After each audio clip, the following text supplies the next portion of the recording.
Why isn't Magic the Gathering a role-playing game? I mean, there's fiction. You're a great mage drawing mana from the land to summon creatures. Mechanics like drawing cards, a large element of randomization, abstract resources. Sure, we can explain them, but it's mechanics first, fiction second.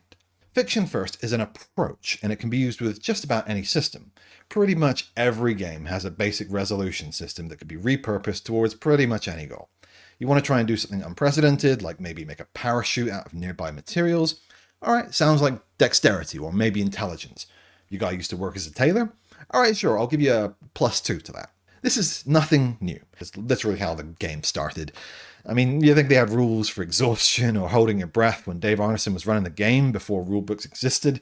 No, they made a ruling. That's one of the reasons we have GMs, to be a referee, to adjudicate these kinds of things. But sure, if you want to define fiction first as basically looking at the fictional circumstances and then using that to decide appropriate mechanics or modifiers, then yes, some games are more suited to a fiction first approach than others. But Daggerheart's not one. In Daggerheart, I can't even be good at the things I'm good at without spending a hope. What is a hope? Fuck knows, but I can't cleave without one. Let me give you an example. Say I'm playing D&D 5th edition and we're at the edge of a poison swamp. The GM's Hidetaka Miyazaki. And so I say, with my Aarakocra, I want to pick up the wizard and fly over the poison swamp. Cool, the GM says. Since the wizard's pretty light, that's no problem. But if you want to carry your Goliath friend, you're going to need to make an athletics check because he's so heavy. In other words, fiction first. A fiction last approach would be something like, you may mark a stress to pick up another willing creature your own size or smaller. And I shit you not, this is an unlockable feature that you get from picking the Winged Sentinel subclass, which implies that if you don't have this feature, or if you don't spend a stress, you can't pick up and carry people, not even your gnome friend, which is absurd. It reeks of modern video game design, of cooldowns and one use per day abilities and tokens and counters, and every class having the exact same number of abilities.